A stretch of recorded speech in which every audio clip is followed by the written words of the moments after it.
ಜ್ಞಾನಧ್ವನಿ ಕೇಳುಗರಿಗೆ ನಮಸ್ಕಾರ. ಈಗ ಪ್ರೊಫೆಸರ್ ಆರ್.ಕೆ. ಶ್ರೀಕಂಠ ಕುಮಾರಸ್ವಾಮಿ ಅವರ ಹೃದಯ ಸಂಪನ್ನತೆ. ವೇದ ಬ್ರಹ್ಮಶ್ರೀ ಮಾಹುಲಿ ಗೋಪಾಲಾಚಾರ್ಯರು 1948ನೇ ಇಸ್ವಿ ಕಾಶಿ ಹಿಂದೂ ವಿಶ್ವವಿದ್ಯಾನಿಲಯದಲ್ಲಿ ಮೆಟಲರ್ಜಿ ಓದಲು ಹೋಗಬೇಕಾಗಿತ್ತು. ಮೈಸೂರು ದೇಶದ ಸರಹದ್ದನ್ನೇ ಆವರೆಗೂ ಬಿಟ್ಟು ಹೋಗಿರಲಿಲ್ಲ. ಒಂದೇ ಸಾರಿ ಕಾಶಿಯವರೆಗೂ ಪ್ರಯಾಣ ಮಾಡಬೇಕಿತ್ತು. ದಾರಿಯಲ್ಲಿ ಹೊರಗಡೆ ಏನನ್ನೂ ತಿನ್ನುವುದಿಲ್ಲ, ಕುಡಿಯುವುದಿಲ್ಲ ಎಂಬ ನಿಯಮಗಳನ್ನು ಇಟ್ಟುಕೊಂಡಿದ್ದೆ. ಕಟ್ಟುನಿಟ್ಟಾಗಿ ಪಾಲಿಸುತ್ತಲೂ ಇದ್ದೆ. ಹೇಗೋ ಮದ್ರಾಸಿಗೆ ಒಂದು ರಾತ್ರಿ ಪ್ರಯಾಣ ಮಾಡಿ ತಲುಪಿದೆ. ನನ್ನ ಪೂಜ್ಯ ಅತ್ತಂಬಿ ವೇದಬ್ರಹ್ಮಶ್ರೀ ಮಲ್ಲಿಕಾರ್ಜುನ ಶಾಸ್ತ್ರಿಗಳ ಶಿಷ್ಯನ ಮನೆಗೆ ತಿರುವಲ್ಲಿಕ್ಕೇಣಿಗೆ ಹೋದೆ. ಸ್ನಾನ, ಸಂಧ್ಯಾ, ಭೋಜನಾದಿಗಳನ್ನು ಮುಗಿಸಿಕೊಂಡು ಜನ್ಮದಲ್ಲಿಯೇ ಸಮುದ್ರ ನೋಡದಿದ್ದ ನಾನು ಸಮುದ್ರವನ್ನು ನೋಡಬೇಕೆಂದು ಆ ಉರಿ ಬಿಸಿಲಿನಲ್ಲಿ ಮಧ್ಯಾಹ್ನ 3 ಗಂಟೆ ಜುಲೈ ತಿಂಗಳು ಬೀಚಿಗೆ ಹೋದೆ. ಮರಳು ಕಾದಿತ್ತು. ಹೇಗೋ ನಡೆದುಕೊಂಡು ಹೋಗಿ ತೃಪ್ತಿಯಾಗಿ ಸಮುದ್ರವನ್ನು ನೋಡಿದೆ. ನನ್ನನ್ನು ನೋಡಿ ಅನೇಕರು ನಕ್ಕರು. ಈ ಬಿಸಿಲಿನಲ್ಲಿ ಯಾರಾದರೂ ಸಮುದ್ರ ತೀರಕ್ಕೆ ಬರುತ್ತಾರೆಯೇ ಎಂದು. ರಾತ್ರಿ 9 ಗಂಟೆಗೆ ಹೊರಡುವ ಹೌರಾ ಮೇಲ್ನಲ್ಲಿ ಪ್ರಯಾಣ ಮಾಡಬೇಕು. ಆಗೆಲ್ಲ ರಿಸರ್ವೇಷನ್ ಸೌಕರ್ಯ ಇರಲಿಲ್ಲ. ಸ್ಟೇಷನ್ನಿನಲ್ಲಿ ಪೋರ್ಟರ್ಗೆ 2 ರೂಪಾಯಿ ಕೊಟ್ಟೆ. ಅವನು ಕಂಪಾರ್ಟ್ಮೆಂಟ್ ಒಳಕ್ಕೆ ನನ್ನನ್ನೂ ನನ್ನ ಟ್ರಂಕನ್ನೂ ಕಿಟಕಿಯ ಮೂಲಕ ತಳ್ಳಿಬಿಟ್ಟನು. ಆಗ ಕಿಟಕಿಗಳಿಗೆ ಈಗಿನ ಹಾಗೆ ಕಬ್ಬಿಣದ ಸರಳುಗಳು ಇರಲಿಲ್ಲ. ಜನಜಂಗುಳಿ, ಸೆಖೆ ಬೇರೆ. ಹೇಗೋ ಅಂತೂ ನನ್ನ ಟ್ರಂಕ್ ಇಟ್ಟು ಅದರ ಮೇಲೆ ನಿಂತೇ ಪ್ರಯಾಣ ಮಾಡಿದೆ. ಮಾರನೇ ದಿನ ಅಲ್ಲ, ಅದರ ಮಾರನೇ ದಿನ ಬೆಳಗ್ಗೆ 7 ಗಂಟೆಗೆ ಹೌರಾ ತಲುಪಿದೆ. ಭಾಷೆ ಗೊತ್ತಿಲ್ಲ. ಸ್ಟೇಷನ್ ಪಕ್ಕದಲ್ಲಿಯೇ ಗಂಗೆಯೇನೋ ಹರಿಯುತ್ತಿತ್ತು. ಆದರೆ ಅಲ್ಲಿ ಎಲ್ಲಿ ಇಳಿದು ಸ್ನಾನ ಮಾಡಬಹುದು ಎನ್ನುವುದು ತಿಳಿಯಲಿಲ್ಲ. ಅಷ್ಟು ಹೊತ್ತಿಗೆ ಯಾರೋ ಸುಂದರ ವಿಲಾಸ್ ಹೋಟೆಲ್ನವನು ತಮಿಳಿನಲ್ಲಿ ಮಾತನಾಡಿಸಿಕೊಂಡು ಬಂದ. ಬಹಳ ಖುಷಿಯಾಯಿತು. ಶುದ್ಧವಾದ ಊಟ ಸಿಗುತ್ತೆ, ಬನ್ನಿ ಎಂದು ಆಗ್ರಹಪಡಿಸಿದ. ಹೊರಟು ಬಿಟ್ಟೆ. ಹೋಟೆಲಿಗೆ ಹೋದ ಮೇಲೆ ನೋಡಿ ಅಲ್ಲಿ ಏನನ್ನೂ ತಿನ್ನಲು ಮನಸ್ಸು ಬರಲಿಲ್ಲ. ಸ್ನಾನ ಮಾಡುತ್ತೇನೆಂದು ಹೇಳಿ ತೃಪ್ತಿಯಾಗಿ ಸ್ನಾನ ಮಾಡಿ ಏನೂ ತೆಗೆದುಕೊಳ್ಳದೆ ಹೊರಟು ಬಿಟ್ಟೆ. ನನ್ನನ್ನು ಕರೆದುಕೊಂಡು ಬಂದವನಿಗೂ ಹೋಟೆಲ್ ಮಾಲೀಕನಿಗೂ ವಿಪರೀತ ಕೋಪ ಬಂದು ನನಗೆ ಸ್ಟೇಷನ್ನಿಗೆ ಹೋಗಲು ಮಾರ್ಗದರ್ಶನವನ್ನೂ ಮಾಡದೆ ಓಡಿಸಿಬಿಟ್ಟರು. ಹೇಗೋ ನನ್ನ ಹರುಕು ಮುರುಕು ಹಿಂದಿಯಲ್ಲಿಯೇ ವಿಚಾರಿಸಿಕೊಂಡು ಸ್ಟೇಷನ್ ತಲುಪಿದೆ. ರಾತ್ರಿ 7 ಗಂಟೆಗೆ ಹೌರಾದಲ್ಲಿ ಕಾಲ್ಕಾ ಮೇಲ್ನಲ್ಲಿ ಹೊರಡಬೇಕು. ಕಿಕ್ಕಿರದ ಜನಸಂದಣಿ. ಯಥಾಪ್ರಕಾರ ಅಲ್ಲಿಯೂ ಕಿಟಕಿಯಿಂದಲೇ ಪ್ರವೇಶ. ಹೇಗೋ ಕೂರಲು ಜಾಗ ಸಿಕ್ಕಿತು. ರೈಲು ಮಾತ್ರ ಬಹಳ ವೇಗದಿಂದ ಹೋಗುತ್ತಿತ್ತು. ಅಷ್ಟು ವೇಗವಾಗಿ ಪ್ರಯಾಣ ಮಾಡಿ ಗೊತ್ತೇ ಇರದ ನನ್ನಂಥ ಪೆದ್ದನಿಗೆ ವಿಮಾನದಲ್ಲಿ ಹೋಗುತ್ತಿರುವಂತೆ ಅನಿಸುತ್ತಿತ್ತು. ವಿಮಾನ ಪ್ರಯಾಣವೂ ಗೊತ್ತಿಲ್ಲ, ಸುಮ್ಮನೆ ಊಹೆ. ಅಂತೂ ಬೆಳಗ್ಗೆ 6 ಗಂಟೆಗೆ ಮೊಘಲ್ ಸರಾಯಿ ತಲುಪಿದೆ. ಅಲ್ಲಿಂದ ಕಾಶಿ ಎಕ್ಸ್ಪ್ರೆಸ್ ಹಿಡಿದು ಕಾಶಿಯ ಕಡೆ ಹೊರಟೆ. 9 ಗಂಟೆ ವೇಳೆಗೆ ಗಂಗಾ ಸೇತುವೆ ಮೇಲೆ ರೈಲು ಪ್ರಯಾಣ ಮಾಡಲು ಆರಂಭಿಸಿತು. ತುಂಬಿ ಹರಿಯುತ್ತಿದ್ದ ಗಂಗೆಯನ್ನು ನೋಡಿ ಏನೋ ಕೃತಕೃತ್ಯತೆಯಿಂದ ಹೃದಯ ತುಂಬಿ ಬಂದಿತು. ಮನಸ ನಮಸ್ಕರಿಸಿದೆ. ಇಡೀ ರೈಲಿನಲ್ಲಿ ಜನಗಳೆಲ್ಲರೂ ಏಕಕಂಠದಿಂದ ಗಂಗಾ ಮಾತಾ ಕಿ ಜೈ ಎಂದು ಜಯಕಾರ ಮಾಡಿದರೆ ವಾಸ್ತವವಾಗಿ ರೋಮಾಂಚನವಾಯಿತು. ಮಹತ್ತರವಾದ ಒಂದು ಕಾರ್ಯಸಾಧನೆಯ ಪರಿಪೂರ್ಣತೆಯ ಭಾವದಿಂದ ಕಾಶಿ ತಲುಪಿದೆ. ಆ ವೇಳೆಗೆ ನಾನು ಆಹಾರ ತೆಗೆದುಕೊಂಡು 2.5 ದಿನಗಳಾಗಿದ್ದವು. ಗಂಗಾಮಾತೆಯ ದರ್ಶನ, ಕಾಶಿ ಕ್ಷೇತ್ರಕ್ಕೆ ಕಾಲಿಡುತ್ತಿದ್ದೇನೆಂಬ ಅಪೂರ್ವ ಭಾವನೆ ಇವುಗಳಿಂದ ಹಸಿವು ತಿಳಿದಿರಲಿಲ್ಲ. ಆಗ ಬಾಧಿಸಲು ಆರಂಭಿಸಿತು. ಒಂದು ಟಾಂಗಾ ಗೊತ್ತು ಮಾಡಿಕೊಂಡು ಹನುಮಾನ್ ಘಾಟಿನ ಮೈಸೂರು ಛತ್ರಕ್ಕೆ ಹೋದೆ. ಅಷ್ಟು ಹೊತ್ತಿಗಾಗಲೇ ಸುಮಾರು ಜನ ಪಂಡಾಗಳು ನನ್ನನ್ನು ಹಿಗ್ಗಾ ಮುಗ್ಗಾ ಎಳೆದು ಪೀಡಿಸುತ್ತಿದ್ದರು. ಸದ್ಯ ಯಾರ ಮಾತಿಗೂ ಬೆಲೆ ಕೊಡದೆ ಸೀದಾ ಛತ್ರಕ್ಕೆ ಬಂದೆ. ಒಳಕ್ಕೆ ಬರುತ್ತಲೇ ನಾರಣಪ್ಪ ಎಂಬ ಆ ಛತ್ರದ ಮೇಲ್ವಿಚಾರಕರು ಭೆಟ್ಟಿಯಾಗಿ ಕನ್ನಡದಲ್ಲಿ ಮಾತನಾಡಿಸಿದರು. 3 ದಿನಗಳಿಗೆ ಅದೇ ಮೊದಲು ಕನ್ನಡ ಭಾಷೆಯನ್ನು ಕೇಳಿದ್ದು. ಅಮೃತಪಾನ ಮಾಡಿದಷ್ಟು ಸಂತೋಷವಾಯಿತು. ಮಾತೃಭಾಷೆಯ ಸೆಳೆತವೇ ಹಾಗೆ. ಬೇಗ ಸ್ನಾನ ಮಾಡಿಕೊಂಡು ಬನ್ನಿ, ಎಲೆ ಹಾಕುತ್ತಿದ್ದಾರೆ ಎಂದು ಹೇಳಿದರು. ಕೂಡಲೇ ಪಕ್ಕದಲ್ಲಿಯೇ ಇದ್ದ ಗಂಗೆಗೆ ಹೋದೆ. ಹುಟ್ಟಿದಂದಿನಿಂದಲೂ ಗಂಗೆಯ ಪಾವಿತ್ರ್ಯದ ಬಗ್ಗೆ, ಅದರಲ್ಲಿನ ಸ್ನಾನದ ಮಹತ್ವದ ಬಗ್ಗೆ ಕೇಳಿ ಕೇಳಿ ರಕ್ತದಲ್ಲಿ ಸೇರಿ ಹೋಗಿದ್ದ ಭಾವನೆಗಳೆಲ್ಲವೂ ಉಕ್ಕಿ ಬಂದವು. ಸ್ನಾನ ಮಾಡಿಯೇ ಮಾಡಿದೆ. ತೃಪ್ತಿಯೇ ಇಲ್ಲ. ಪವಿತ್ರನಾದನೆಂಬ ಭಾವನೆಯಿಂದಲೇ ಮೇಲೆ ಬಂದು ಸಂಧ್ಯಾವಂದನಾದಿಗಳನ್ನು ಮುಗಿಸಿಕೊಂಡು ಹಸಿವು ಕಾಣಿಸಿಕೊಳ್ಳಲು ಶುರುವಾದ್ದರಿಂದ ಸಂಧ್ಯಾವಂದನೆ ಹ್ರಸ್ವವಾಯಿತು. ಛತ್ರಕ್ಕೆ ಹೋದೆ. ಆಗಲೇ ಎಲ್ಲರೂ ಊಟಕ್ಕೆ ಕೂರುವುದರಲ್ಲಿ ಇದ್ದರು. ನಾನೂ ಕೂತೆ. ಎಲ್ಲರೂ ಶುದ್ಧ ವೈದಿಕರಂತೆ ಪಂಚೆ ಉಟ್ಟು ಪಂಚೆ ಹೊದ್ದು ಕುಳಿತಿದ್ದಾರೆ. ನಮ್ಮ ದೇಶದ ಜನಗಳು ಕನ್ನಡ ಭಾಷೆ, ಜೊತೆಗೆ ರುಚಿಯಾದ ದಂಟಿನ ಸೊಪ್ಪಿನ ಹುಳಿ. ಅಂದಿನ ಆನಂದವನ್ನು ನಾನು ಎಂದೆಂದಿಗೂ ಮರೆಯಲಾರೆ. ಆ ದಂಟಿನ ಸೊಪ್ಪಿನ ಹುಳಿಯ ರುಚಿಯನ್ನು ಪುನಃ ನಾನು ಈ ಜನ್ಮದಲ್ಲಿ ಅನುಭವಿಸಲಾರೆ ಅಂತ ಕಾಣುತ್ತದೆ. ಆಮೇಲೆ ನಾರಣಪ್ಪನವರು ಸಂಕೇತಿಗಳೆಂದು ತಿಳಿದು ನಮ್ಮ ಭಾಷೆಯಲ್ಲಿಯೇ ಮಾತನಾಡಿ ಮಹದಾನಂದ ಪಟ್ಟುಕೊಂಡೆ. 3 ದಿನಗಳು ಅಲ್ಲಿಯೇ ಊಟ. ಆಮೇಲೆ ಯಾದಾಳಂ ಸುಬ್ಬಯ್ಯ ಶೆಟ್ಟರ ಮನೆಯಲ್ಲಿ ಒಂದು ರೂಮಿನಲ್ಲಿ ವೇದಬ್ರಹ್ಮಶ್ರೀ ಅರುಣಾಚಲ ಶಾಸ್ತ್ರಿಗಳ ಜೊತೆಯಲ್ಲಿ ವಾಸ. ಪೂಜ್ಯ ಹೆಬ್ಬೂರು ರಾಮಶಾಸ್ತ್ರಿಗಳ ಮನೆಯಲ್ಲಿ 2 ಹೊತ್ತು ಊಟ, ತಿಂಗಳಿಗೆ 30 ರೂಪಾಯಿಗಳು. ದುಡ್ಡಿಗಿಂತ ವೈದಿಕರ ಮನೆ, ಶುದ್ಧ ವಾತಾವರಣ ಮನಸ್ಸಿಗೆ ಬಹಳ ಹಿತವಾಗಿತ್ತು. 2ನೇ ವರ್ಷ ನನ್ನ ಮಾತೃಶ್ರೀಯವರು ನನ್ನ 2 ತಂಗಿಯರೊಡನೆ ಬಂದು ಅಲ್ಲಿಯೇ ವಾಸ್ತವ್ಯ ಹೂಡಿದರು. ಸುಬ್ಬಯ್ಯ ಶೆಟ್ಟರು ಅತ್ಯಂತ ಕೃಪಾಶೀಲರಾಗಿ ನಮಗೆ ಒಂದು ಅಡುಗೆ ಮನೆ, ಒಂದು ರೂಮು ಕೊಡಿಸಿದರು. ಬಾಡಿಗೆ 1 ಕಾಸನ್ನೂ ಕೊಡಲಿಲ್ಲ, ಅವರು ತೆಗೆದುಕೊಳ್ಳಲೂ ಇಲ್ಲ. ಕರೆಂಟ್ ಚಾರ್ಜ್ ಕೂಡ ತೆಗೆದುಕೊಳ್ಳಕೂಡದೆಂದು ಅಲ್ಲಿ ನೋಡಿಕೊಳ್ಳುತ್ತಿದ್ದ ಶಾಮಯ್ಯ ಶೆಟ್ಟರಿಗೆ ತಾಕೀತು ಮಾಡಿದ್ದರು. ನನ್ನ ಕಾಶಿವಾಸ ಸ್ಮರಣೀಯವಾಗಿತ್ತು ಎಂದು ಹೇಳಿದರೆ ಅದಕ್ಕೆ ಸುಬ್ಬಯ್ಯ ಶೆಟ್ಟರ ಕೃಪೆಯೇ ಕಾರಣವೆಂದು ಹೇಳಿದರೆ ಅತಿಶಯೋಕ್ತಿ ಅಲ್ಲ. ಅವರಿಗೆ ನನ್ನ ಹೃದಯಪೂರ್ವಕವಾದ ಅನಂತ ಕೃತಜ್ಞತೆಗಳು ಯಾವಾಗಲೂ ಸಲ್ಲಿಸುತ್ತಲೂ ಇದ್ದೇನೆ. ನನಗೆ ಅವರೂ ಒಬ್ಬರು ಪ್ರಾತಸ್ಮರಣೀಯರು. ಅಲ್ಲಿರುವಾಗಲೇ ನನ್ನ ಕ್ಲಾಸಿನಲ್ಲಿಯೇ ಓದುತ್ತಿದ್ದ ನಾರಾಯಣ ಜೋಶಿಯ ಪ್ರಸಿದ್ಧ ಹಿಂದೂಸ್ಥಾನಿ ಸಂಗೀತ ವಿದ್ವಾನ್ ಭೀಮಸೇನ ಜೋಶಿಯವರ ತಮ್ಮ ಸ್ನೇಹವಾಯಿತು. ಅವನೂ ಹನುಮಾನ್ ಘಾಟ್ನಲ್ಲಿಯೇ ರಾಯರ ಮಠದಲ್ಲಿ ಒಂದು ರೂಮು ತೆಗೆದುಕೊಂಡು ವಾಸ ಮಾಡುತ್ತಿದ್ದ. ಇಬ್ಬರೂ ಒಟ್ಟಿಗೆ ಕಾಲೇಜಿಗೆ ಹೋಗುತ್ತಿದ್ದೆವು. ನನ್ನನ್ನು ಅಭಿಮಾನದಿಂದ ರುದ್ರಪಟ್ನ ಎಂದು ಕರೆಯುತ್ತಿದ್ದ. ಒಂದು ದಿನ ಅವರ ಗುರುಗಳಾದ ಮಾಹುಲಿ ಗೋಪಾಲಾಚಾರ್ಯರೆಂಬುವರು ಬರೆದಿದ್ದ ಸಂಧ್ಯಾವಂದನೆಯ ತತ್ವಾರ್ಥ ಎಂಬ ಪುಸ್ತಕವನ್ನು ಓದಲು ಕೊಟ್ಟ.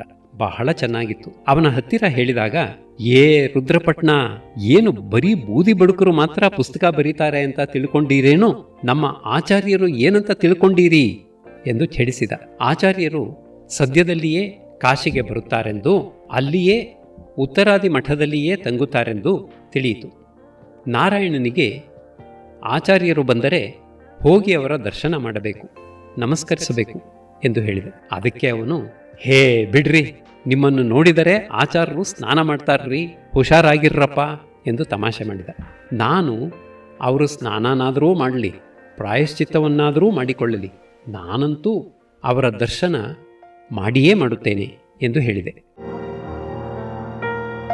ಆಚಾರ್ಯರು ಬಂದರು. ಅವರು ಬೊಂಬಾಯಿನ ಮಾತುಂಗದಲ್ಲಿರುವ ವಾಣಿ ವಿಹಾರ ವಿದ್ಯಾಲಯದಲ್ಲಿ ಅಧ್ಯಕ್ಷರು, MA ಪದವೀಧರರು, ಬೊಂಬಾಯಿ ವಿಶ್ವವಿದ್ಯಾನಿಲಯಕ್ಕೆ ವಿಸಿಟಿಂಗ್ ಪ್ರೊಫೆಸರ್, ಮೇಲಾಗಿ ವೇದಾಂತ ಶಾಸ್ತ್ರದಲ್ಲಿ ಅಪ್ರತಿಮ ಪಂಡಿತರು. ಅವರ ದರ್ಶನ ಅತ್ಯವಶ್ಯ ಎನಿಸಿತು. ಬಂದ ದಿನವೇ ಸಾಯಂಕಾಲ ಹೋದೆ. ಅವರು ಇಳಿದುಕೊಂಡಿದ್ದ ಉತ್ತರಾದಿ ಮಠದ ಅಧಿಕಾರಿಗಳಾದ ಟೊಣಪೆ ಗೋಪಾಲಾಚಾರ್ಯರು ನನಗೆ ಗಾಢ ಸ್ನೇಹಿತರು. ಇಬ್ಬರೂ ಹೋದೆವು. ಆಚಾರ್ಯರು ಉಯ್ಯಾಲೆ ಮೇಲೆ ಕುಳಿತು ಏನನ್ನೋ ಓದುತ್ತಿದ್ದರು. ಹೋಗಿ ಅಭಿವಾದನ ಹೇಳಿ ನಮಸ್ಕರಿಸಿದೆ. ಕೆಳಗೆ ಕೂತೆ. ಬಹಳ ಆತ್ಮೀಯತೆಯಿಂದ ಮಾತನಾಡಿದರು. ಮಾತಿನ ಮಧ್ಯೆ, ಅಬ್ರಾಹ್ಮಣರಿಂದ ನಮಗೆಲ್ಲ ಈ ಕಾಲದಲ್ಲಿ ಬಹಳ ತೊಂದರೆಗಳಾಗುತ್ತಿವೆ, ಇದಕ್ಕೇನಾದರೂ ಮಾಡಬೇಕು ಅಂದರು. ನಾನು ಅವರನ್ನು ಅನ್ನುವುದಕ್ಕೆ ಮುಂಚೆ ನಮ್ಮಲ್ಲಿರುವ ದೋಷಗಳನ್ನು ತಿದ್ದಿಕೊಳ್ಳುವುದು ಆದ್ಯ ಕರ್ತವ್ಯವಾಗುವುದಿಲ್ಲವೇ ಎಂದೆ. ನಮ್ಮಲ್ಲಿ ಯಾವ ದೋಷಗಳನ್ನು ಕಂಡಿದ್ದೀರಿ ನೀವು ಎಂದರು. ನಾವು ತ್ರಿಮತಸ್ಥರಿದ್ದೇವೆ. ದ್ವೈತ ತತ್ವವನ್ನಾಗಲಿ, ವಿಶಿಷ್ಟಾದ್ವೈತ ತತ್ವವನ್ನಾಗಲಿ, ಅದ್ವೈತ ತತ್ವವನ್ನಾಗಲಿ ಪೂರ್ತಿ ತಿಳಿದುಕೊಂಡು ಅನುಭವ ಪಡೆದಿರುವವರು ಕೇವಲ 100ಕ್ಕೆ ಅಥವಾ 1,00,000ಕ್ಕೂ ಒಬ್ಬರು ಸಿಗುತ್ತಾರೋ ಇಲ್ಲವೋ ಕಾಣೆ.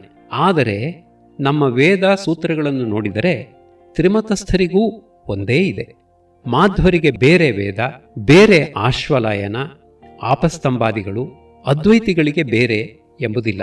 ತ್ರಿಮತಸ್ಥರೂ ಆಪಸ್ತಂಭ ಸೂತ್ರ, ಯಜುಶಾಖಾಧ್ಯಾಯಿ ಎಂದೇ ಹೇಳುತ್ತೇವೆ. ಹೀಗಿರುವಾಗ ಅನುಭವಕ್ಕೆ ಬಾರದಿರುವ ತತ್ವದಲ್ಲಿ ಭೇದವೆಂಬ ಕಾರಣದಿಂದ ನಾವು ಒಬ್ಬೊಬ್ಬರಲ್ಲಿಯೂ ದ್ವೇಷವನ್ನು ಸಾಧಿಸಲು ಹೊರಟಿರುವುದು ದೋಷವಲ್ಲವೇ ಎಂದು ಕೇಳಿದೆ. ಅವರು, ಏನ್ರೀ, ಇನ್ನೂ ಪೂರ್ವ ವಯಸ್ಸಿನವರಾಗಿದ್ದೀರಿ, ಬಹಳ ದೊಡ್ಡ ಮಾತುಗಳನ್ನಾಡುತ್ತಿದ್ದೀರಲ್ಲಪ್ಪ ಎಂದರು. ನನ್ನ ಮಾತುಗಳಲ್ಲಿ ತಪ್ಪಿದ್ದರೆ ಆಚಾರ್ಯರು ಕ್ಷಮಿಸಬೇಕು ಎಂದು ಬಹಳ ವಿನಯದಿಂದ ಹೇಳಿದೆ. ತತ್ಕ್ಷಣವೇ ಅವರು, ಛೇ ಛೇ, ನೀವು ಹೇಳಿದ್ದು ಬರೋಬರಿ ಅದೇ, ಬಹಳ ಛಲೋ ಅದೇ, ನಾವು ಅದರ ಬಗ್ಗೆ ಆಳವಾಗಿ ಯೋಚಿಸಬೇಕ್ರಪ್ಪ ಎಂದು ಬಹಳ ಸಂತೋಷಪಟ್ಟರು. ಹಾಗೆಯೇ ಕುಮಾರಸ್ವಾಮಿ, ನಿಮ್ಮನ್ನು ನೋಡಿದರೆ ನೀವು ಹೊರಗಡೆ ಎಲ್ಲೂ ತಿನ್ನುವ ಅಭ್ಯಾಸ ಇದ್ದಂಗಿಲ್ಲ. ಬೆಂಗಳೂರಿನಿಂದ ಇಲ್ಲಿಗೆ ಬರಬೇಕಾದರೆ ಏನು ಮಾಡುತ್ತೀರಿ ಎಂದು ಕೇಳಿದರು. ನನ್ನ ರೈಲು ಪ್ರಯಾಣದ ಭಾವನೆಯನ್ನೂ ಉಪವಾಸದ ಕಷ್ಟವನ್ನೂ ಹೇಳಿದೆ. ತತ್ಕ್ಷಣ ಅವರು, ಹೇ, ಇನ್ನು ಮೇಲೆ ನೀವು ಬೊಂಬಾಯಿ ಮೇಲೆಯೇ ವಾರಣಾಸಿಗೆ ಪ್ರಯಾಣ ಮಾಡತಕ್ಕದ್ದು. ಬೆಂಗಳೂರಿನಿಂದ ಬೊಂಬಾಯಿಗೆ ಬಂದು ಒಂದು ದಿನ ನಮ್ಮ ಮನೆಯಲ್ಲಿ ತಂಗಿ ವಿಶ್ರಾಂತಿ ತೆಗೆದುಕೊಂಡು ಮಾರನೇ ದಿನ ಹೊರಡಬೇಕು ಎಂದು ಹೇಳಿದರು. ಆ ಕಾಲದಲ್ಲಿ ಬೊಂಬಾಯಿನಿಂದ ನೇರವಾಗಿ ಕಾಶಿಗೆ ಒಂದು ರೈಲು ಇತ್ತು. ರಾತ್ರಿ ಹೊರಟು ಮಾರನೇ ದಿನ ಅಲ್ಲ, ಅದರ ಮಾರನೇ ದಿನ ಬೆಳಗ್ಗೆ 9 ಗಂಟೆಗೆ ತಲುಪುತ್ತಿತ್ತು. ಒಂದು ದಿನ ಉಪವಾಸ, ಚಿಂತೆ ಇಲ್ಲ ಎಂದು ನಿಶ್ಚಯ ಮಾಡಿದೆವು. ಆಚಾರ್ಯರು ಬೊಂಬಾಯಿಗೆ ವಾಪಸ್ಸು ಪ್ರಯಾಣ ಮಾಡಿದರು. ನಾರಾಯಣ ಜೋಶಿ ನನಗೆ, ಹೇ ರುದ್ರಪಟ್ನ, ಬೆರಕಿ ಇದ್ದೀರಪ್ಪ ನೀವು, ಆಚಾರ್ಯರಿಗೆ ಮೋಡಿ ಹಾಕಿಬಿಟ್ಟಿರಲ್ರಿ. ನಾವು ಅಷ್ಟು ವರ್ಷಗಳಿಂದ ಶಿಷ್ಯರಾಗಿದ್ದೇವೆ. ನಮ್ಮ ಕೂಡ ಹೀಗೆ ಮನಸ್ಸು ಬಿಚ್ಚಿ ಮಾತಾಡಿದ್ದಿಲ್ಲ. ನಿಮ್ಮ ಹತ್ತಿರ ನೋಡಿದರೆ ಹತ್ತಿರದ ಬಂಧುಗಳಂತೆ ಮಾತಾಡಿಸಿದ್ದಾರೆ. ಪುಣ್ಯವಂತರು ಬಿಡ್ರಿ ಎಂದ. ಏಪ್ರಿಲ್ ಬಂತು. ನಮ್ಮ ಪರೀಕ್ಷೆ ಕಳೆಯಿತು. ಬೆಂಗಳೂರಿಗೆ ಬೊಂಬಾಯಿ ಮೇಲೆಯೇ ಹೋಗುವುದು ಎಂದು ನಿಶ್ಚಯವಾಯಿತು. ಆಚಾರ್ಯರಿಗೆ ತಿಳಿಸಿ ಒಂದು ಕಾಗದ ಬರಿ ಅಂತ ನಾರಾಯಣನಿಗೆ ಹೇಳಿದೆ. ಅವನು, ಹೇ ಹೇ ಆಚಾರ್ಯರಿಗೆ ನಾವು ಹ್ಯಾಂಗ್ರಪ್ಪ ಪತ್ರ ಬರೀಲಿಕ್ಕೆ ಸಾಧ್ಯ ಎಂದು ತಳ್ಳಿ ಹಾಕಿಬಿಟ್ಟ. ಆದರೆ ಅವರಿಗೆ ತಿಳಿಸದೆ ನಾವು ಹೋಗಬಾರದು ಎಂದು ಯೋಚಿಸಿ ನಾನೇ ಒಂದು ಕಾರ್ಡನ್ನು ಅವರಿಗೆ ಬರೆದು ಹಾಕಿದೆ. ನಾರಾಯಣನಿಗೆ ಮನೆ ಗೊತ್ತಿರುವುದರಿಂದ ನಾವೇ ಬರುತ್ತೇವೆ ಎಂದು ತಿಳಿಸಿದ್ದೆ. ಬೆಳಗ್ಗೆ 9 ಗಂಟೆ ಹೊತ್ತಿಗೆ ಟ್ರೈನು ವೀಟಿಗೆ ಬಂತು. ರೈಲ್ ಇಳಿದು ನೋಡುತ್ತೇವೆ, ಆಚಾರ್ಯರು ಪ್ಲಾಟ್ಫಾರ್ಮ್ ಮೇಲೆ ನಮ್ಮನ್ನೇ ನಿರೀಕ್ಷಿಸುತ್ತಾ ನಿಂತಿದ್ದಾರೆ. ಅಷ್ಟು ದೊಡ್ಡವರು ಈ ಹುಡುಗರನ್ನು ಬರಮಾಡಿಕೊಳ್ಳಲು ಬಂದಿರುವುದನ್ನು ಕಂಡು ನಾನು ಸಂಕೋಚದಿಂದ ಮುದ್ದೆಯಾದೆ. ನಾರಾಯಣನಿಗೆ ಭಯ. ಹೋಗಿ ನಮಸ್ಕರಿಸಿದೆ. ತಾವು ಸ್ಟೇಷನ್ವರೆಗೂ ಬರಬೇಕಾದ ಅವಶ್ಯಕತೆ ಇರಲಿಲ್ಲ, ನಮಗೆ ಬಹಳ ಸಂಕೋಚವಾಗುತ್ತಿದೆ ಎಂದೆ. ಕುಮಾರಸ್ವಾಮಿ, ನೀವು ವೈದಿಕರಪ್ಪ, ಹೊಸದಾಗಿ ನಮ್ಮ ಮನೆಗೆ ಬರಲಿಕ್ಕೆ ಹತ್ತೀರಿ, ನಿಮ್ಮನ್ನು ಕರ್ಕೊಂಡು ಹೋಗಲು ನಾನು ಬರಬೇಡವೇ ಎಂದು ಹೇಳಿ ನಮ್ಮನ್ನು ಕರೆದುಕೊಂಡು ಹೊರಟರು. ಮನೆಗೆ ಹೋದೆ. ದೊಡ್ಡ ಮನೆ, 20 ಜನ ವಿದ್ಯಾರ್ಥಿಗಳು. ಸ್ನಾನಾದಿಗಳೆಲ್ಲ ಆದ ಮೇಲೆ ಆಚಾರ್ಯರು ನನ್ನ ಹತ್ತಿರ ಬಂದು, ಕುಮಾರಸ್ವಾಮಿ, ಸಂಕೋಚ ಬೇಡ, ನೀವು ಸ್ವಯಂ ಪಾಕ ಮಾಡಿಕೊಳ್ಳುವುದಾದರೆ ಅದಕ್ಕೆಲ್ಲ ಏರ್ಪಾಡೂ ಇದೆ ಎಂದರು. ನಾನು, ಎಲ್ಲಾದರೂ ಉಂಟೇ? ನಾನು ಆ ರೀತಿ ನಿಯಮವನ್ನೇನೂ ಇಟ್ಟುಕೊಂಡಿಲ್ಲ. ತಾವು ಶ್ರೋತ್ರಿಯರು, ಶ್ರೋತ್ರಿಯರ ಮನೆ ಅನ್ನವನ್ನು ಯಾಚನೆ ಮಾಡಿ ತಿನ್ನಬೇಕು ಎನ್ನುತ್ತಾರೆ. ಆದ್ದರಿಂದ ನಾನು ತಮ್ಮಲ್ಲಿಯೇ ಊಟ ಮಾಡುತ್ತೇನೆ ಎಂದೆ. ಆಚಾರ್ಯರು, ಕುಮಾರಸ್ವಾಮಿ, ಈ ವಿದ್ಯಾಲಯದ ವಿದ್ಯಾರ್ಥಿಗಳು ವೇದಾಧ್ಯಯನ ಮಾಡಲೆಂದು ಬಹಳ ಪ್ರಯತ್ನಪಟ್ಟೆ. ಯಾಕೋ ಅವರಿಗೆ ಸರಿಯಾಗಿ ಬರಲಿಲ್ಲ. ಇವತ್ತು ನಾನು ಪೂಜೆ ಮಾಡುವಾಗ ನೀವು ರುದ್ರ, ಚಮಕ, ಉಪನಿಷತ್ತು ಎಲ್ಲವನ್ನೂ ಹೇಳಬೇಕು. ನಾನು ಪೂಜೆ ಮಾಡುತ್ತೇನೆ ಎಂದರು. ಸರಿ, ಅವರ ಪೂಜಾಗೃಹದೊಳಗೆ ಕೂತೆ ಎಲ್ಲವನ್ನೂ ಹೇಳಿದೆ. ಅವರೂ ಕೇಳುತ್ತಾ ಆನಂದವಾಗಿ ನಿಧಾನವಾಗಿ ಪೂಜೆ ಮಾಡಿದರು. ಆಮೇಲೆ ಹೊರಗಡೆ ಹಾಲ್ನಲ್ಲಿ ಎಲೆ ಹಾಕಿದ್ದರು. ನಾನು ಹೋಗಿ ಆಚಾರ್ಯರಿಗೋಸ್ಕರ ಹಾಕಿದ್ದ ಸಾಲಿನ ಎದುರು ಸಾಲಿನಲ್ಲಿ ಕುಳಿತೆ. ಸ್ವಲ್ಪ ಹೊತ್ತಾದ ಮೇಲೆ ಆಚಾರ್ಯರು ಹೊರಗೆ ಬಂದು ನನ್ನನ್ನು ನೋಡಿ, ಹೇ ಹೇ ನೀವು ಅಲ್ಲಲ್ಲ, ಇಲ್ಲಿ ಬರ್ರಿ ಎಂದು ತಮ್ಮ ಪಕ್ಕದ ಎಲೆಯಲ್ಲಿ ಕುಳ್ಳಿರಿಸಿದರು. ಆ ವಿದ್ಯಾರ್ಥಿಗಳಿಗೆಲ್ಲ ಸ್ವಲ್ಪ ಆಶ್ಚರ್ಯವೇ ಆಯಿತು ಅಂತ ಕಾಣುತ್ತೆ. ಊಟವೆಲ್ಲ ಆದ ಮೇಲೆ ವಿಶ್ರಾಂತಿ ತೆಗೆದುಕೊಂಡ ಮೇಲೆ ಸಾಯಂಕಾಲಕ್ಕೆ ನಮ್ಮವರೇ ಆದ ಕೇಶವಮೂರ್ತಿಗಳೆಂಬವರು ಆಚಾರ್ಯರ ಹತ್ತಿರ ಪಾಠಕ್ಕೆ ಬಂದರು. ಆಚಾರ್ಯರು, ಕೇಶವಮೂರ್ತಿ, ಇವತ್ತು ಪಾಠ ಬೇಡ. ಕುಮಾರಸ್ವಾಮಿ ಈ ಊರಿಗೆ ಹೊಸದಾಗಿ ಬಂದಿದ್ದಾರೆ. ಅವರಿಗೆ ಶಂಕರ ಮಠ, ಆಸ್ತಿಕ ಸಮಾಜ ಎಲ್ಲ ತೋರಿಸಿಕೊಂಡು ಬನ್ನಿ ಎಂದು ಅವರ ಜೊತೆ ಮಾಡಿ ನನ್ನನ್ನು ಕಳಿಸಿಕೊಟ್ಟರು. ಮನೆ ಬಿಟ್ಟ ತಕ್ಷಣವೇ ಕೇಶವಮೂರ್ತಿಗಳು, ಕುಮಾರಸ್ವಾಮಿ, ನಮ್ಮ ಪುಣ್ಯವೋ ನಿಮ್ಮ ಪುಣ್ಯವೋ ಗೊತ್ತಿಲ್ಲ, ನಾವು 15-20 ವರ್ಷಗಳಿಂದ ಅವರ ಹತ್ತಿರ ಪಾಠಕ್ಕೆ ಬರುತ್ತಿದ್ದೇವೆ. ಆದರೆ ಒಂದು ದಿನವಾದರೂ ವಿಭೂತಿ ಹಾಕಿಕೊಂಡವರು ಅವರ ಪೂಜಾಗೃಹಕ್ಕೆ ಹೋದದ್ದಾಗಲಿ ಅವರ ಜೊತೆಯಲ್ಲಿ ಕುಳಿತು ಊಟ ಮಾಡಿದ್ದಾಗಲಿ ನಾವು ಕೇಳಲಿಲ್ಲ, ನೋಡಲಿಲ್ಲ. ಇವತ್ತು ನಡೆದದ್ದನ್ನೆಲ್ಲ ಕೇಳಿದೆ, ಪರಮಾಶ್ಚರ್ಯವಾಗುತ್ತಿದೆ ಎಂದರು. ನನ್ನ ಪುಣ್ಯವೇ ನಿಸ್ಸಂಶಯವಾಗಿ ಎಂದು ನಾನು ಹೇಳಿದೆ. ರಾತ್ರಿ ಮಲಗುವಾಗ ನಾನು ಆಚಾರ್ಯರಿಗೆ ನೇರವಾಗಿ ಕೇಶವಮೂರ್ತಿಗಳು ಹೇಳಿದ್ದನ್ನು ಹೇಳಿ, ಹೀಗೆ ನಡೆಯುತ್ತಿತ್ತೇ, ನಿಜವೇ ಎಂದು ಕೇಳಿದೆ. ಅದಕ್ಕೆ ಆಚಾರ್ಯರು, ಹೌದಪ್ಪ, ನಿಜ. ನಾನು ಮಡಿಯಲ್ಲಿರುವಾಗ ವಿಭೂತಿ ಹಾಕಿಕೊಂಡವರನ್ನು ನೋಡಿದರೇ ಸ್ನಾನ ಮಾಡುತ್ತಿದ್ದೆ. ಅವರುಗಳ ಜೊತೆಯಲ್ಲಿ ಭೋಜನವಂತೂ ಇಲ್ಲವೇ ಇಲ್ಲ. ಆದರೆ ಇವತ್ತು ನಿಮ್ಮಲ್ಲಿ ನನಗೆ ಆ ವಿಭೂತಿ ಕಾಣಿಸಲಿಲ್ಲಪ್ಪ. ನಿಮ್ಮ ವೇದ, ನೀವು ಹೇಳುವ ರೀತಿ, ನಿಮ್ಮ ವಿನಯ ಎಲ್ಲವೂ ಆ ವಿಭೂತಿಯನ್ನು ಮರೆಸಿಬಿಟ್ಟಿತು. ನೀವು ಶ್ರೋತ್ರಿಯರು ಎಂಬ ಒಂದೇ ಭಾವನೆ ನನ್ನಲ್ಲಿ ಕೆಲಸ ಮಾಡಿತು. ಆದ್ದರಿಂದ ನನ್ನ ಹಳೆಯ ನಿಯಮಗಳನ್ನೆಲ್ಲ ಕಿತ್ತು ಹಾಕಿದೆ ಎಂದರು. ಕಣ್ಣಲ್ಲಿ ನೀರು ಬಂತು. ಅಂಥ ದೊಡ್ಡವರ ವಿಶ್ವಾಸಕ್ಕೆ ಪಾತ್ರನಾಗುವ ಅರ್ಹತೆ ಸಂಪಾದನೆ ಮಾಡಿದ್ದೇನಲ್ಲ ಎಂದು.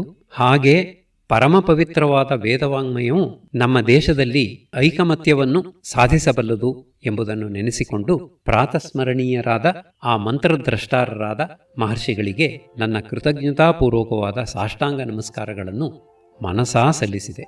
ಆಮೇಲೆ ಪ್ರತಿ ವರ್ಷವೂ ಹೋಗುವಾಗ ಬರುವಾಗ ಆಚಾರ್ಯರ ವಿದ್ಯಾಲಯದಲ್ಲಿ ಒಂದು ದಿವಸ ತಂಗಿ ವಿಶ್ರಾಂತಿ ತೆಗೆದುಕೊಂಡೇ ಪ್ರಯಾಣ ಮಾಡುತ್ತಿದ್ದೆವು.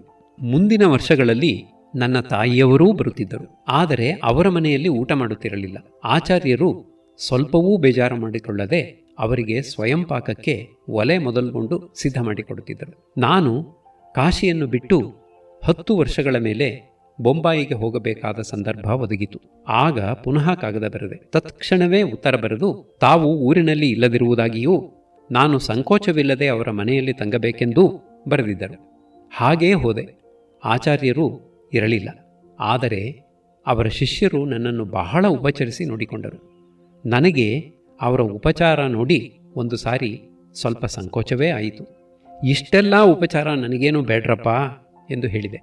ಅದಕ್ಕೆ ಆ ಹುಡುಗರು, ಇಲ್ಲ, ಆಚಾರ್ಯರು ಹೇಳಿ ಹೋಗ್ಯಾರೆ, ನಾನಿಲ್ಲ ಎಂದು ತಿಳಿದು ಕುಮಾರಸ್ವಾಮಿಗಳು ಮನಸ್ಸಿಗೆ ನೊಂದುಕೊಂಡಾರು, ನಾನಿದ್ದಾಗ ಹೇಗೆ ನಡೆಯುತ್ತಿತ್ತೋ ಅದಕ್ಕಿಂತ 2 ಪಟ್ಟು ನಡೆಯಬೇಕು ಅಂತ ಹೇಳಿ ಹೋಗ್ಯಾರೆ, ನೀವು ತಪ್ಪು ತಿಳ್ಕೋಬೇಡ್ರಿ ಎಂದರು. ಆಚಾರ್ಯರ ಸಹೃದಯತೆಯನ್ನು ನೆನೆಸಿಕೊಂಡು ಗದ್ಗದಿತನಾದೆ. ಇವತ್ತಿಗೂ ಅವರ ಸ್ಮರಣೆ ಬಂದೇ ಬರುತ್ತದೆ. ಎಲ್ಲಾದರೂ ಒಂದು ಕಡೆ ಅತಿಥಿ ಸತ್ಕಾರ ಚೆನ್ನಾಗಿ ನಡೆಯುತ್ತೆಂದರೆ ಆಚಾರ್ಯರ ಜ್ಞಾಪಕ ಬರುತ್ತದೆ. ಅಂಥ ಸಹೃದಯರನ್ನು, ಸದ್ಗುಣಿಗಳನ್ನು, ವಿದ್ವಾಂಸರನ್ನು ನನ್ನ ಜೀವನದಲ್ಲಿ ನೋಡಿ ಒಡನಾಡಿ ಅವರ ಅಂತಃಕರಣ ವಿಶ್ವಾಸಕ್ಕೆ ಪಾತ್ರನಾದನೆಂಬುದೇ ನನಗೆ ನನ್ನ ಜೀವನದಲ್ಲಿ ಒಂದು ದೊಡ್ಡ ಊರೆಗೋಲು. ಅವರ ಅಂತಃಕರಣಪೂರ್ವಕವಾದ ಆಶೀರ್ವಾದ ನನ್ನ ಮೇಲೆ ಯಾವತ್ತೂ ಇರುತ್ತದೆಂಬ ಧೈರ್ಯವೇ ನನಗೆ ಜೀವನದ ಸಮಸ್ಯೆಗಳಲ್ಲಿ ಒಂದು ನಿರ್ಭಯತೆಯನ್ನು ಕೊಟ್ಟಿದೆ ಎಂದರೆ ತಪ್ಪಾಗಲಾರದು. ಆಚಾರ್ಯಾಯ ನಮೋ ನಮಃ.